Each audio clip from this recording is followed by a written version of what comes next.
Healing వాస్తు తెలుగుకి స్వాగతం మిత్రులారా. ఈ యొక్క వీడియోలో మనం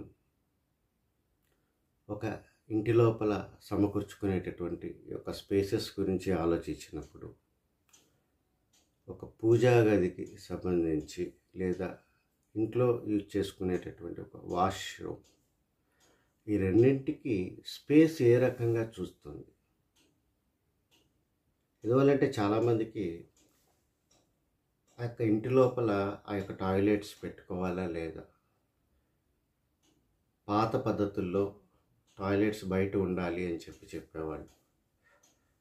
బయట ఉండాలి అని చెప్పడంలో గల ఉద్దేశం ఏంటి?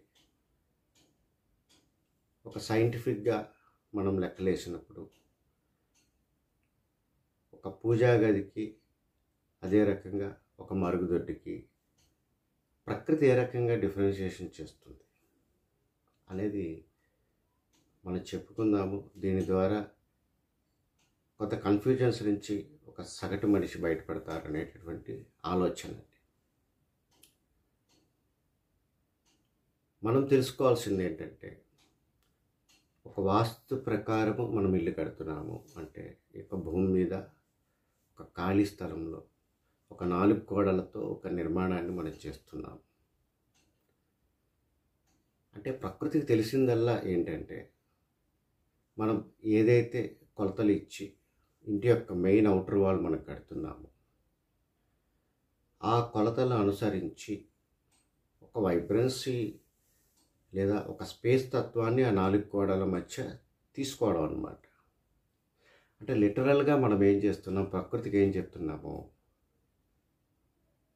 అమ్మా ప్రకృతి, మేము ఈ రకంగా ఇల్లు కట్టుకుంటున్నాము. అది ఏ ఫేసింగ్ అయినా కావచ్చు, తూర్పు కావచ్చు, ఉత్తరం కావచ్చు, దక్షిణం కావచ్చు, పశ్చిమం కావచ్చు.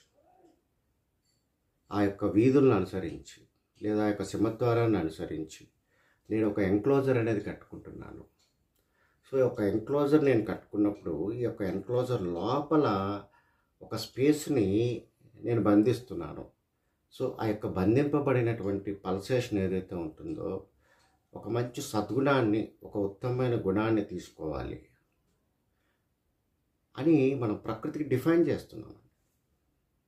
అంటే ఇక్కడ ఆ ఫ్యామిలీ మెంబర్స్కి, వాళ్ళ యొక్క సోల్స్కి అనుకూలంగా ఉండే విధంగా వీఆర్ డిఫైనింగ్ ద స్పేస్. స్పేస్కి మనం చెప్తున్నామమ్మా, నువ్వు ఈ పాత్రలో ఒదిగిపో. ఈ ఒదిగిపోయిన పాత్రలో ఉన్నటువంటి ఆ కాన్షియస్నెస్ ఏదైతే ఉన్నదో, ఆ కాన్షియస్నెస్ అనే దాంట్లోనే నేను రేపు ఉండడం మొదలు పెడతాను. ఇంట్లో ఉంటున్నాం అంటే ఏంటండి, మనం డిఫైన్ చేసినటువంటి ఒక కాన్షియస్నెస్ కంటికి కనపడదు అనమాట. ఆ డెఫినేషన్లో నేను ఉండాలి అని చెప్పి నేను అనుకుంటున్నాను. కాబట్టి అటువంటి ఉత్తమమైన గుణాన్ని, ఒక సద్గుణాన్ని ఆ 4 గోడల మధ్య కలిగి ఉండాలి, నువ్వు ఆ రకమైన రూపాంతరం చెందాలి అని చెప్పి చెప్పడం అనమాట వాస్తు ప్రకారం ఇల్లు కట్టుకోవడం అంటే. అంతేకాని తూర్పు సింహద్వారం పెట్టి కట్టేసుకుంటున్నాము, లేదంటే ఇప్పుడు జరుగుతున్నటువంటి ప్రాక్టీసు ఈశాన్యం పక్కగా సింహద్వారం పెట్టి కట్టేసుకుంటున్నాను, నేను మిగతా యాక్టివిటీస్ కూడా బాగా చేస్తున్నాను, అంటే ఆగ్నేయంలో వంట చేస్తున్నాను, నైరుతిలో పడుకుంటున్నాను, బ్రహ్మస్థానాన్ని కూడా బ్రహ్మాండంగా నేను డిస్టర్బ్ చేయకుండా ఉంచాను, అవన్నీ కాదండి. స్పేస్ని మనము డిఫైన్ చేస్తున్నాము. సో ఇది ఒక ఫస్ట్ పాయింట్. సో ఫస్ట్ మనం తెలుసుకున్నది ఏంటంటే, వాస్తు అంటే ఆ యొక్క స్పేస్ని డిఫైన్ చేయడం అనేది మనం ఫస్ట్ తెలుసుకున్నాం. 2, ఆ ఇంటి లోపలికి వచ్చిన తర్వాత ఒక లేఅవుట్ చేసుకుంటాం. అది 2 బెడ్రూముల, 1 బెడ్రూమా, 4 బెడ్రూముల, డూప్లెక్సా, రాజసౌధమా, వ్యాపారమా, అవన్నీ పక్కన పెట్టినప్పుడు ఒక లేఅవుట్ కావాలి మనకు, ఒక ఫంక్షనాలిటీ కావాలి. ఒక భార్య, భర్త, 2 పిల్లలు ఉన్నప్పుడు వారికి కనీసం ఏంటంటే ఒక 2 బెడ్రూముల హౌస్ కావాలి అనుకునేటప్పుడు ఫంక్షనాలిటీ ఏంటి ఇక్కడ, ఒక 2 బెడ్రూమ్స్ కావాలి. ఆ భార్య, భర్త ఎవరైతే యజమాని ఉంటారో వారు ఉండడానికి, వారి పిల్లలు ఉండటానికి. ఇంకా ఎడిషనల్గా స్పేస్ ఉంటే మనం ఇంకో గెస్ట్ రూమ్ తయారు చేస్తాం. కానీ ఈ లేఅవుట్ ఏదైతే ఉన్నదో, ఈ లేఅవుట్ చేసే ప్రక్రియలో ఇవాళ ఉన్న పరిస్థితుల్లో మరుగుదొడ్లు ఇంటి బయట పెట్టే అవకాశం మనకు కలగటం లేదండి. ఎందుకంటే మనకి చాలా చిన్న చిన్న ప్లాట్లు ఉంటున్నాయి అన్నమాట. ఈ యొక్క చిన్న చిన్న ప్లాట్లు ఉన్నప్పుడు మనం మరుగుదొడ్లు ఏవైతే ఉంటాయో బెడ్రూమ్కి అటాచ్డ్గా పెట్టుకునేటటువంటి ఆవశ్యకత ఏర్పడింది. అందువల్ల ఇంటి బయట మనం పెట్టలేని పరిస్థితులు అనమాట. ఎందుకంటే మనకు అన్నీ 3 సెంట్ల నుంచి 5 సెంట్ల వరకే ఒక సామాన్య మానవుడు కట్టుకోగలడు. అంతకు మించి 10 సెంట్లు 15 సెంట్లో ఉన్నప్పుడు మనం ఈ రకంగా మరుగుదొడ్లను ఇంటి బయట పెట్టవచ్చు. ఇప్పుడు క్వశ్చన్ అరైజెస్. ఒక పూజా గదికి ఒక మరుగుదొడ్డి ఇంటి లోపలే మనం పెట్టుకోవచ్చు. పెట్టుకున్నప్పుడు పూజా గదికి ఇచ్చినటువంటి ప్రాశస్తత, ఆ విలువ మరుగుదొడ్లు పెట్టాలి అనుకునేటప్పుడు మనం భయపడుతున్నాం. ఇంట్లోపల మరుగుదొడ్లు ఉండొచ్చా? సో ఇక్కడ రెండవ పాయింట్ నేను క్లియర్ చేస్తున్నాను. ఎందుకు ఉండరాదు, ఎందుకు ఉండవచ్చు? నేను ఇంతకుముందే చెప్పాను మీకు, మనము ఒక ఎన్క్లోజర్ అనేది ఇల్లు అని అనుకునేటప్పుడు ఆ యొక్క పల్సేషన్ ఏదైతే ఉంటుందో, ఆ యొక్క పల్సేషన్లో ఉండేటటువంటి ఒక సద్గుణం ఏదైతే ఉంటుందో, ఆ సద్గుణం ద్వారా మన యొక్క సోల్ నరిష్ అవ్వాలి, మన సోల్ ట్రాన్స్ఫర్మేషన్ అవ్వాలి ఆ ఇంట్లో ఉండడం ద్వారా. అంటే ఇక్కడ ఏం జరుగుతుంది, మనము ఏ యొక్క క్వాలిటీ ఆఫ్ స్పేస్ ద్వారా ఉద్ధరింపబడాలి అనేది ఒక ప్రీ ప్రోగ్రామ్ చేసి ఆ ఇల్లు కడుతున్నాము. ఆ ప్రీ ప్రోగ్రామ్ చేసినటువంటి స్పేస్ లోపల మనం ఉండడం ద్వారా, ఆ ఇంటి లోపల మన సబ్జెక్ట్ చేయబడడం ద్వారా మనము ఆ ఇంటి యొక్క ఇంపాక్ట్, ఆ ఇంటి యొక్క సోల్ ఏదైతే ఉన్నదో, వాస్తుపురుష తత్వము, స్పేస్ తత్వము, మన ఇంటర్నల్గా ఉండే ప్రతి మనిషి లోపల జీవాత్మ అనేది కూడా ఒక స్పేస్ ఎంటిటీ అన్నమాట. అది ఉద్ధరింపబడుతుంది. అది పాజిటివ్గా, నెగిటివ్గా, లేదా కంపాటబుల్లా, నాన్ కంపాటబుల్లా అనేది మనం నిర్ణయం తీసుకోవాలి ముందే. చేసుకొని ఉన్న తర్వాత ఒక ఉత్తమమైన క్వాలిటీ అని మనం ఏదైతే చెప్పుకుంటున్నామో, ఆ యొక్క ఉత్తమమైన క్వాలిటీనే దైవత్వం. ఆయనే దేవుడు. సో ఒక ఇల్లు అనుకునేటప్పుడు ఒక దైవత్వానికి ప్రతీక. మనల్ని మంచి నడవడికలో పెట్టడానికి, మనల్ని సన్మార్గంలో పెట్టడానికి అదొక టూల్ అన్నమాట. మరి ఒక ఇంటి లోపల అటువంటి దైవత్వం ఉంది అనుకునేటప్పుడు ఆ దైవత్వంలో పూజ గది పెడితే మనకి ఇబ్బంది లేదు. కానీ ఒక శోషాలయాన్ని, ఒక మరుగుదొడ్డిని ఇంటి లోపల పెట్టుకుంటే ఏమవుతుంది అనేది చాలామంది ఫీల్ అవుతున్నారు. ఇక్కడ నేను ఒక్కటే మీకు చెప్తున్నాను, ఇంటి లోపల మరుగుదొడ్డి అవకాశం ఉన్నంత వరకు లేకుండా చేయండి అన్న దాంట్లో ఉద్దేశం ఏంటంటే, మన ఇంటి యొక్క మెయిన్ వాల్ ఏదైతే ఉందో, అవుటర్ వాల్కి లోపల కాకుండా ఆ యొక్క వాస్తుపురుష మండలి అనేది అక్కడ అప్లై చేసినప్పుడు ఆ వాస్తుపురుష మండలికి బయటగా పెట్టుకోండి. అంటే ఒక వరండా లాంటివి క్రియేట్ చేసి ఒక ఎక్స్టెన్షన్ అనేది ఈ మదర్ వాల్కి తీసుకొని వాస్తుపురుష మండలి ఫ్రేమ్వర్క్కి బయట పెట్టుకొని అవి లోపల నుంచి, అంటే బెడ్రూమ్స్ నుంచి వాటిని యాక్సెస్ చేసే విధంగా పెట్టుకోమని శాస్త్రం చెప్పింది. సో ఈ రోజున బయట ఉండడం అంటే ఇంటి నుంచి సపరేట్ అయ్యి ఎక్కడో 10 అడుగుల దూరం, 20 అడుగుల దూరంలో ఉండడం అని కాదండి. ఒక ఇంటి యొక్క ఫ్రేమ్వర్క్కి బయట ఉండడం, దాన్ని ఒక తలుపు పెట్టుకొని ఇంటర్నల్గా బెడ్రూమ్స్ నుంచి యాక్సెస్ చేసే పద్ధతి అన్నమాట. ఇలాగే ఎందుకు పెట్టుకోవాలి అంటే, ఖచ్చితంగా ఇలా పెట్టుకోవాల్సిన అవసరం లేదు. ఎందువల్ల అంటే మళ్ళీ ఇంటి చుట్టూ ఇంకొక 5 అడుగులు కైవారం పెరుగుతుందన్నమాట. అంటే ప్లాట్ ఇంకొంచెం ఒక సెంటున్నర పెద్దదైతే కానీ ఆ యొక్క మౌలికమైనటువంటి పద్ధతి కుదరదు మనకి. సో ఇటువంటి సందర్భాలలో మరుగుదొడ్డి ఇంట్లోనే పెట్టుకోవాలి. ఇంటిలోనే ఒక చోట ఎక్కడ పూజా గది ఉంటుంది. స్పేస్ ఏ రకంగా చూస్తుంది వీటిని? స్పేస్కి అసలు ఏమీ తెలియదండి. స్పేసు ఏ రూపంలో అయినా ఒదిగిపోతుంది. అంటే ఒక నీరుని తీసుకొని, ఒక గ్లాస్ తీసుకున్నాము, ఒక బకెట్ తీసుకున్నాము, నీరు మొత్తం అందులో పోసాము మనం. ఆ యొక్క నీరు గ్లాస్ రూపాన్ని తీసుకుంటుంది. గ్లాస్ నిండింది అంటే గ్లాస్ యొక్క రూపాన్ని తీసుకుంది. అదే రకంగా ఒక బకెట్లో నీరు పోసాము అంటే నీరు అనేది ఆ బకెట్ రూపాన్ని తీసుకుంది అనమాట. అంటే ఆ సర్వాంతర్యామి మనం ఏ రూపం చెప్తే ఆ రూపంలో స్పేస్ ఒదిగిపోతుంది అంత. అంటే ఇక్కడ మనం రూమ్స్, లేఅవుట్స్ అవన్నీ చేసేటప్పుడు కూడా అందుకే ఆ యొక్క కాన్ఫిగరేషన్కి అనుకూలంగా ఉండే విధంగా రూమ్స్ కూడా చేస్తాం. అంటే ఇంటి యొక్క శక్తితత్వం ఏదైతే ఉన్నదో దాన్ని విచ్ఛిన్నం చేయకుండా గదుల అమరిక కూడా దాని పారిగానే చేస్తాం అన్నమాట. అందుకే వాస్తుపురుష మండలి మనం 9/9 అంటే 81 పదదేవతల కింద మనం మార్చినప్పుడు ఆ పాదా బేస్డ్ మనం చేసినప్పుడు ఆ వైబ్రెన్సీ అక్కడ ఉంటుంది. ఇప్పుడు ఈ యొక్క బెడ్రూమ్స్కి ఇంటర్నల్గా అటాచ్డ్ పెట్టుకోవాలా, బయట పెట్టుకోవాలా అనేది అక్కడ అవైలబిలిటీ అయిన ల్యాండ్ని బట్టి ఉంటుందన్నమాట. ఇవాళ అది ఎందుకు సాధ్యం కాదో నేను చెప్తాను. ఇప్పుడు ఒక 200 గజాలు 250 గజాలు స్థలం తీసుకున్నప్పుడు సెట్ బ్యాక్స్ రూపంలో చుట్టూ 1 మీటర్ వదిలినప్పుడు ఇల్లు కుచించుకుపోతుందండి. మళ్ళా కుచించుకుపోయిన దాంట్లో మళ్ళా నేను ఇంటి బయటే పెట్టుకుంటా అన్నప్పుడు ఇల్లు ఇంకా చిన్నది అవుతుందన్నమాట. అందువల్ల అది సాధ్యం కాదు. సిటీస్లో, అర్బన్ ఏరియాస్లో 3 సెంట్ల నుంచి 4 సెంట్ల మధ్య కట్టుకునే వాళ్ళకి ఎక్స్టెన్షన్స్ తీసుకొని చేయడం అనేది కొంచెం సాధ్యం కాదు. ఎందుకంటే ఇల్లు చిన్నదైతే దాని పారుగా బెడ్రూమ్స్ అవి కూడా చిన్నవి అవుతాయి. సో ఇప్పుడు ఇంట్లో ఖచ్చితంగా పెట్టుకోవాలి. టీచర్స్ ఏం చెప్పారు, గణపతి స్థపతి ఏం చెప్పారంటే, అయ్యా ఇది ఒక శక్తితత్వం కరెక్టే, కానీ ఈ యొక్క శక్తితత్వం యొక్క డెఫినేషన్ని మార్చకుండా, డెఫినేషన్కి దెబ్బతినకుండా ఇంటి అంతర్భాగంలో కూడా ప్రతి దిక్కుకి ఒక శౌచాలయాన్ని ఎక్కడ పెట్టుకోవాలో ఆయన చెప్పారు అన్నమాట. సో ఆ యొక్క శౌచాలయాల్ని ఎక్కడ పెడతాము, ఒక బెడ్రూమ్స్కి అటాచ్డ్గా ఉండే విధంగా కొంత కాన్ఫిగరేషన్ చేస్తాము. కొంత అతిథులు బయట నుంచి వచ్చిన వాళ్ళు వాడుకోవడానికి కామన్గా ఉండే విధంగా కొంత మనం డిఫైన్ చేస్తాము.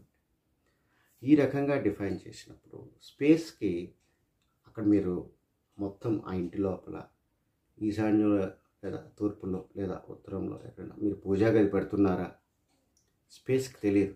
పూజా గది ఎక్కడుంది స్పేస్కి తెలియదు.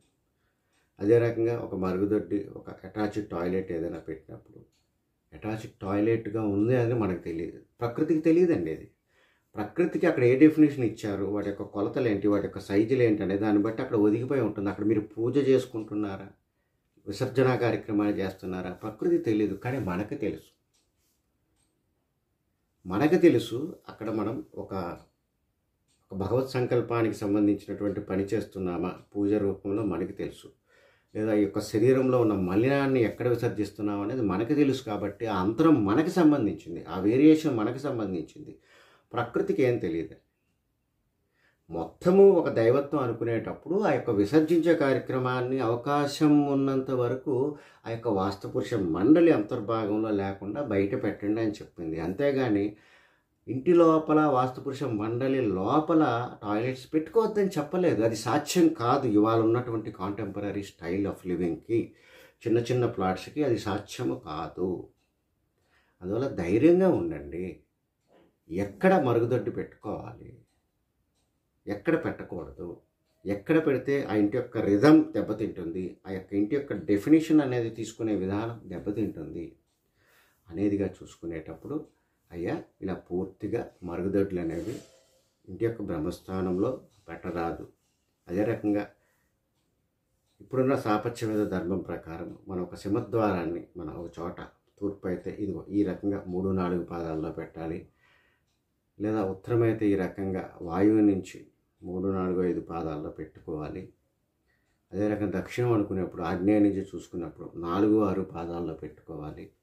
అలాగే పశ్చిమానికి సంబంధించి చూసుకున్నప్పుడు వాయువు పక్క నుంచి 3-4 సింహద్వారం పెట్టుకోవాలని ఏదైతే లొకేషన్స్ చెప్పిందో ఆ యొక్క లొకేషన్స్కి మచ్చగా డిస్టర్బ్ చేస్తూ, లేదా ఆ లొకేషన్స్ సింహద్వారం ఇన్స్టాల్ చేసిన తర్వాత దానికి ఆపోజిట్గా అవతల పారుకున్నటువంటి గోడకి ఈ యొక్క టాయిలెట్స్ లేకుండా చూసుకోండి. లేదా ఆ యొక్క డెఫినేషన్ తీసుకోవడానికి ఆధారభూతమైనటువంటి ఒక బ్రహ్మస్థానంలో ఆ యొక్క టాయిలెట్ పడకుండా చూసుకోండి. అదే రకంగా ఒక పంచభూత తత్వాలైనటువంటి అవి ప్రతి కార్నర్లోనూ జమకూడి ఉంటాయండి. అంటే ఇప్పుడు ఆగ్నేయం అనేది మనం తీసుకునేటప్పుడు ఒక అగ్నితత్వం, ఒక క్రియేటివిటీకి సంబంధించినటువంటి తత్వము అక్కడ ఉంటుంది. నైరుతిలో ఒక హెవీనెస్ అనేది ఉంటుందండి. అదే రకంగా మనం వాయువులో తీసుకున్నప్పుడు ఒక మూమెంట్కి సంబంధించినటువంటి ఎనర్జీ ఉంటుంది వాయువు. అదే రకంగా ఈశాన్యం తీసుకున్నప్పుడు ఒక స్పిరిచువల్గా ఉండేటటువంటి తత్వము అక్కడ వాటర్ రూపంలో జమకూడి ఉంటుంది అన్నమాట. ఏ పంచభూత తత్వాన్ని నువ్వు విఘాతం కలిగించకుండా ఆ యొక్క టాయిలెట్స్ పెట్టుకోమని చెప్పింది. అంటే దీని ద్వారా మనకి ఏమర్థమైంది, ఇంటి యొక్క 4 మూలల్లో ఎగ్జాక్ట్గా మూలల్లో మన టాయిలెట్ని డిఫెక్ట్ చేయరాదు. అదే రకంగా ఇంటి మధ్య భాగంలో డిఫైన్ చేయరాదు అని చెప్పి ఇలాగా ఈ 5 పాయింట్స్ని దృష్టిలో పెట్టుకొని మూలలు ఉండరాదు, అలాగని డైరెక్షన్స్ ఉంటాయి. ఇంటి మధ్య భాగంలోనూ టాయిలెట్స్ ఉండకుండా ఈ యొక్క మూలలకి ఈ యొక్క ఇంటి యొక్క మధ్య భాగాలకి మధ్యగా ఉండేటటువంటి ఇంటర్మీడియట్ స్పేసెస్లో ఒక ధర్మంతో వేసినటువంటి ఒక వ్యక్తి డిజైన్ చేసిన చోట మాత్రమే పెట్టుకోవాలి అని చెప్పి శాస్త్రం చెప్పిందనమాట. అందువల్ల పాఠకులందరూ తెలుసుకోవాల్సింది ఏంటంటే, ఆ భగవంతుడు, ఆ ఈశ్వరతత్వము అనేది ఒక ఫ్రీ స్పేసు. ఈ యొక్క భూమి మీద మనం ఏదైనా కట్టకుండా ఖాళీగా ఉన్నది అనుకుంటే అది ఒక శివతత్వం. అన్ని రకాలైనటువంటి లక్షణాలు కలిగి ఉన్నటువంటి స్పేస్ అన్నమాట. ఇల్లు కట్టినప్పుడు ఒక స్పెసిఫిక్గా ఒక తత్వం మాత్రమే డెరైవ్ చేస్తాం మనం. ఆ తత్వమే ఆ ఇంటి వాళ్ళకి కంపాటబుల్గా ఉండేది. అంటే పాజిటివ్ నెగిటివ్ అనే మాట వాడరాదు వాస్తులు. Compatibility or non compatibility. నీకు అనుకూలంగా ఉన్న స్పేసు, నీకు అననుకూలంగా ఉన్న స్పేసు, నీకు అననుకూలంగా ఉన్న స్పేసు వేరే వారికి అనుకూలంగా ఉండవచ్చు. ఈ యొక్క ధర్మ సూక్ష్మాన్ని మీరు గమనించాలి. నీకు అననుకూలంగా ఉన్నది అందరికీ అననుకూలం కాదు. ఎప్పుడు నీకు అనుకూలంగా ఉన్నది వేరే వాళ్ళకి అననుకూలం కాదు. ఇక్కడ నీకు నీ ఫ్యామిలీకి అనుకూలంగా ఉండేటటువంటి ఒక కాన్షియస్నెస్ కింద ఆయన రూపాంతరం చెందిస్తున్నాం మనము. ఇల్లు అంటే ఆ క్వాలిటీలో ఉంటున్నాం మనం. ఆ క్వాలిటీకి ఏమీ తెలీదు. నువ్వు ఏ పాత్ర ఇస్తే ఆ పాత్రలో ఆ స్పేసు, ఆ యొక్క శివుడు ఒదిగిపోతాడు. ఆ లోపల ఒక పల్సేషన్ అనేది ఆ ఇంట్లో క్రియేట్ అవుతుంది అనమాట. ఇల్లు మొత్తం చూసుకునేటప్పుడు మన కంటికి కనపడదు, ఒక పల్సేషన్ అనమాట. ఆ యొక్క పల్సేషన్ అనేటటువంటి మహాసముద్రంలో మనం కాపురం చేయడం మొదలు పెడతాము, ఉండడం మొదలు పెడతాం అన్నమాట. మనకంతా వాయిడ్లా కనపడుతుంది. ఇటు చూసినా గోడలు ఉన్నాయి, ఏం లేదు అనుకుంటావు. కానీ లోపల ఒక పల్సేషన్ నువ్వు బంధించావు. నీ శరీరంలో ఒక ఆత్మని నువ్వు చైతన్యంగా ఉండడానికి ఏదైతే శరీరం లోపల ఆత్మని బంధించి ఉంచావో, ఒక ఇల్లు కూడా ఒక లివింగ్ ఎంటిటీ, ఒక ఆత్మని కలిగి ఉంటుంది. ఈ యొక్క ఆత్మ నీ ఆత్మ మీద పనిచేస్తుంది. సాపక్ష ధర్మం ఆయాదిగానో ఎందుకు చేస్తాము? ఆ యొక్క ఇంటి ఆత్మని ఎలా క్రియేట్ చేయాలి, దాని రూపం ఎలా ఉండాలి, దాని సద్గుణం ఎలా ఉండాలి, అది నీ మీద పాజిటివ్గా పనిచేయాలా, నీకు కంపాటబిలిటీగా పనిచేయాలా అనేది ముందే లెక్కలు కట్టి చేస్తామన్నమాట. అందువల్ల ప్రకృతికి పూజా గది, పడక గది, వంటగది, శౌచాలయం డిఫరెన్స్ ఏం తెలియదు. ఆ యాక్టివిటీస్ చేసే నీకు మాత్రమే తెలుసు. అందువల్ల తప్పనిసరి పరిస్థితులు అయితే ఇవాళ ఉన్న కాలమాన పరిస్థితుల్లో మన ఇంటి లోపల కూడా ఎక్కడ పెట్టుకోవాలో అక్కడ పెట్టుకున్నప్పుడు మరుగుదొడ్లు పెట్టుకోవచ్చు. కొంత ఒక అవగాహన కలుగుతుంది ఈ యొక్క యూట్యూబ్ ఛానల్ చూసేటటువంటి వ్యక్తులకు. ఎందుకంటే నా ఛానల్ చూడాలని చాలా ఓపిక ఉండాలి. ఎందుకంటే మనం ఒక కాన్సెప్ట్ ఎక్స్ప్లెయిన్ చేస్తున్నప్పుడు ఏరికోరి వచ్చిన పాఠకులకి ఆ యొక్క విశ్లేషణ, దాని వెనక దాగి ఉన్నటువంటి సైన్స్ అర్థం కావాలి అనే ఉద్దేశంతో ఈ యొక్క వీడియో అనేది చెప్పడం జరుగుతుందన్నమాట. అదే రకంగా మేము ఆన్లైన్లో ఆఫ్లైన్లో కూడా ఈ యొక్క స్థాపత్య ధర్మాన్ని చెప్తున్నాము. ఈ యొక్క మార్చిలో సంబంధించిన రిజిస్ట్రేషన్స్ కూడా జరుగుతున్నాయి. అదే రకంగా చక్కని 3D డిజైన్స్ కూడా మనం ఇస్తున్నాము. మనం 12 సంవత్సరాలుగా చేసేటటువంటి యొక్క ప్రక్రియ ద్వారా ధర్మం చక్కగా బయటకు వెళ్తుంది. 1000 వీడియోస్ పైగా చెప్పాం మనం. ఇల్లు కట్టుకునే ముందు కానీ, స్థలం కట్టుకునే ముందు కానీ కనీసం ఒక 40-50 వీడియోస్ చూడడం ద్వారా ఒక అవగాహన కలగజేసుకుంటారని ఆశిస్తూ మీ శ్రీనికుమార్ సెలవు తీసుకుంటున్నాను.